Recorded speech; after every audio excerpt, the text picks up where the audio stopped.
almost here, and if you listen closely, you might just hear it coming. Syracuse and Notre Dame certainly can, both projecting right now to make the big dance and meeting tonight in a game with significant postseason implications in South Bend. Here's a glimpse at the ACC standings with 2 game days left in the regular season, including tonight. The top 4 receive a double bye to next Friday's quarterfinals, while 5 through 9 earn a single bye. Just 1 game separates Notre Dame and Syracuse in the upper half of the league. We say hello to you courtside at Purcell Pavilion alongside Molly O'Malley. I'm Tyler Reidy. So glad you're with us. Jack Rinaldi, the 3rd member of our crew, joins us shortly. Molly, we might just see the ACC Player of the Year against the Rookie of the Year tonight. Syracuse's freshman, Uche Izoche, has been phenomenal. Hannah Hidalgo has a game-high 22 points. Wide open, Moore in the corner. Yes! Ayana Moore, her first triple of the night, her first points of the night. Notre Dame by 9. And that is what she does. Notre Dame really needs this right now. If she can heat up, that's going to be really dangerous for the Cuse. Coles with a block on the other side. Foul against Potts, and Hidalgo's amped. Coles. Hidalgo on the baseline. Cut and one! Hannah Hidalgo doing what she does. And the Irish lead by 8. Shot clock start. And I don't think Syracuse is looking to foul. There's the crowd. It'll be Notre Dame on its senior night, defending home floor and potentially delivering the final act at Purcell Pavilion this year with a 10-point defeat of Syracuse.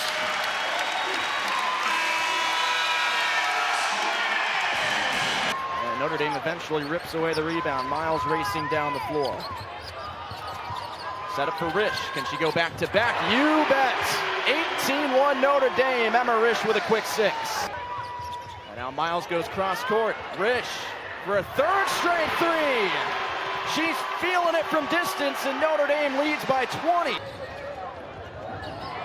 Risch, a step back for the program record. There it is. The greatest 3-point shooting day in Notre Dame women's basketball history. 16 triples for the Irish. Ball one downstairs to left fielder Antonio Morales, who gets another chance with runner in scoring position. He has really broken out and captured some attention in that Wake Forest dugout this weekend.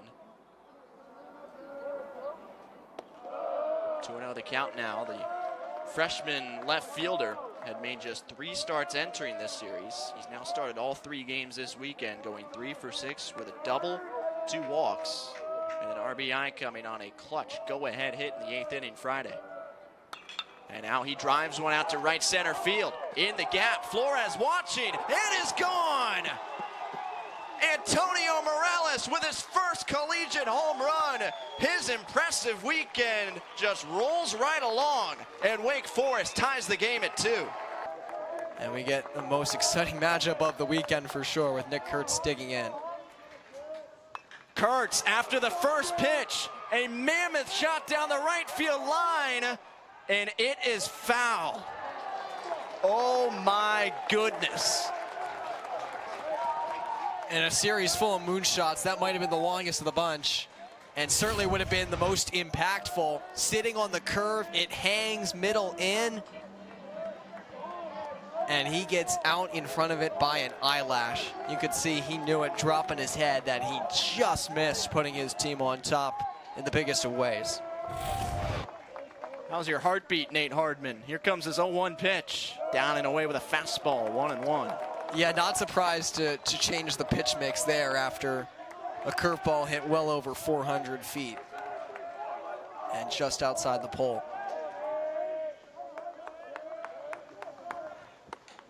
One and 2. Morales at 3rd. Burley at 2nd. Houston on 1st. Nick Kurtz, one of the best hitters in America, digs in. Hardman's 1-2. Downstairs, Kurtz lays off.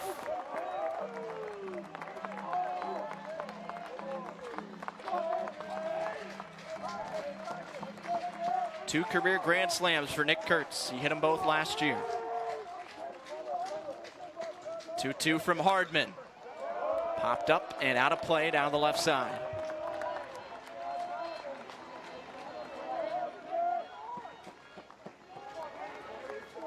Of course, got to be careful going to the outside part of the plate. Only one defender over in that spot. In a decade since Wake's won a series here, this would certainly be a memorable one to get. 2-2 pitch again. Base hit down the right field line. It goes all the way to the corner. The go-ahead run is in. Houston stops at third. Nick Kurtz delivers. He kept it fair that time, and Wake Forest leads 7-6. TJ Williams homered on the first pitch he saw in the first inning last night against Josh Hartle out to dead center field. Second home run on the homestand. Remember Simon Baumgart in the bottom of the 8th inning when he saw a new pitcher leading off that frame. Hit the first pitch he saw down the left field line for a game-tying home run. So it's already happened once in the late innings today, and now Williams 0 for 3 with a walk and a run scored. Makes his way to the plate. David Glancy and Jack Penny to follow at the top of the Notre Dame order. Irish looking for their first walk-off hit in over 2 years. Not since Carter Putz back in April 2022 have the Irish had a walk-off knock. That one from Putz came almost exactly 2 years ago today.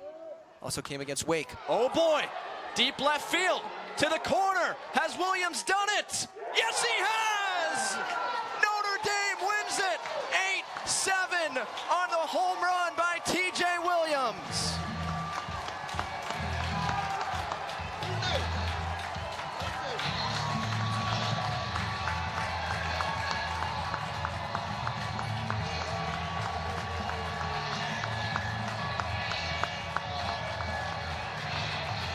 What a way to win the series for the Fighting Irish.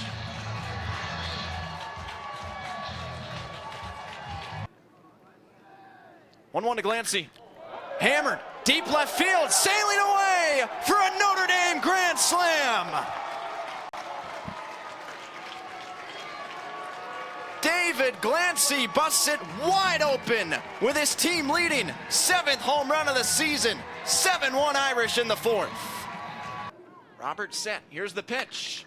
High fly ball, left field and deep. Has Glancy done it again? He has, and we're tied.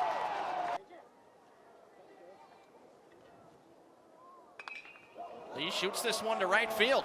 Back goes Harrelson. He's looking up. Tie game. Jace Lee with his first collegiate home run. It's 4-4 in the 6th. The matchup with Estevan Moreno. Moreno, Notre Dame takes the lead. Wow.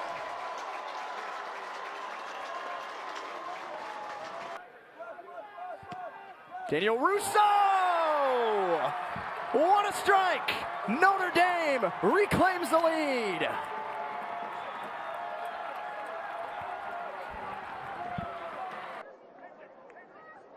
Wirkovich, depossessed, well done by Lewis. Ento again, could he get a 4th? Yes! The night of a lifetime for Ento. 4 goals, and it's 5-0 Irish.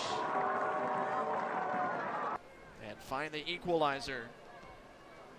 Oh, dangerous ball. Turnover, Worthman on her left foot, cutting around Logan. Worthman equalizes for Western Michigan.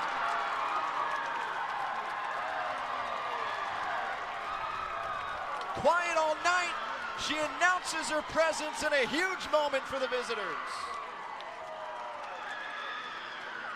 Hodgson earned that one though for Notre Dame, and now it's Engel with Joseph. Engel lost her footing. She's back up as Joseph plays wide. Tessa Knapp is there. Knapp service toward Engel. Thomasma headed it off for the defender, and it's Engel! Notre Dame back in front. Now up ahead, Schluter, turning with it. Schluter with space. Schluter blocked. Got it back though. Still Schluter, out wide. Another chance, Ohio State to the Elite Eight for the first time in 15 years.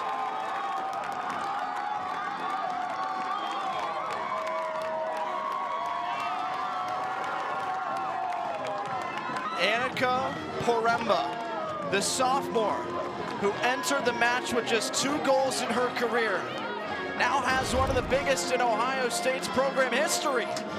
And it's the double overtime Buckeyes doing it again.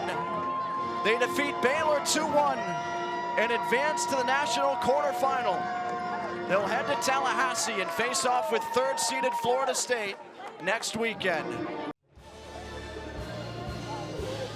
Near the end of a long, frigid winter in South Bend, signs of spring are in the air as Notre Dame, men's lacrosse champion in 2 of the last 3 years, welcomes Bellarmine for its 2026 home opener. And with that, we say hello from Arlotta Stadium alongside Brian Benedict. I'm Tyler Reidy. Glad you're with us here today. Brian, it's February 17th and we're outdoors at Arlotta. Life's good, my friend. They'll give it up. John Alley for the record. Bellarmine has a new goal-scoring king. It's number 114 in the illustrious career of John Alley.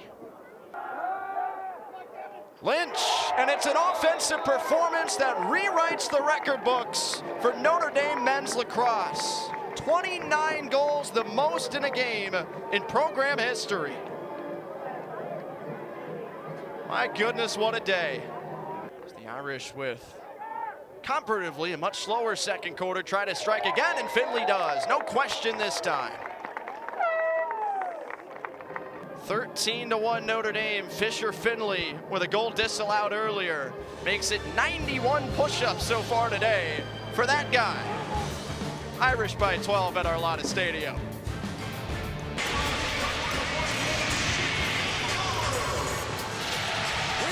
You to South Bend, Indiana, where 8th-ranked SMU is in town, coming off that monster win Friday at Louisville. Today taking on the Fighting Irish of Notre Dame in their house for the first time ever. And with that, we say hello. Welcome courtside here at Purcell Pavilion alongside Peyton Dymock. I'm Tyler Reidy. Glad you could be with us on the ACC Network. Peyton, interesting Friday for both of these teams. Huge win for SMU. Notre Dame going the distance, meanwhile, with number 6 pick. And it's the first time since 2000 that Notre Dame faces back-to-back top 10 ranked teams at home. Back then it was Nebraska and UCLA.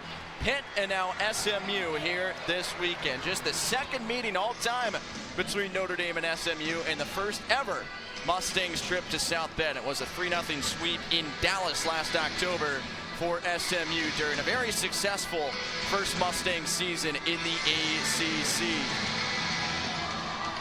Notre Dame's Texas transfer, Sydney Helmers, is back to provide the first service. 4th-year head coach for SMU, Sam Erger, and her Sunday Pink provides the final words of wisdom to her team. It's a battle of 4th-year head coaches here today between Salima Rockwell and Sam Erger. Helmers gets it started, and away we go from Purcell Pavilion. Good early serve and an ace to start for Sydney Helmers. That was a factor for Notre Dame in its most recent win a Sunday ago against Virginia Tech. The Irish really racked up the service aces in the opening 2 sets to put the Hokies in a 2-0 hole. And there's back-to-back. Helmers has done it again. What a tone setter. Both these teams have been so good at the service line in previous contests. Different story here today. Still time to change it though. Time to go to Langer for the Irish. And a dump! The freshman Maya Baker with one of her biggest plays of the season.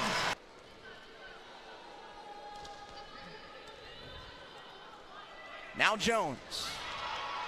Bjork into the net, and SMU's first trip to South Bend is a success. A sweep and a 6-match win streak for the 8th-ranked team in the land.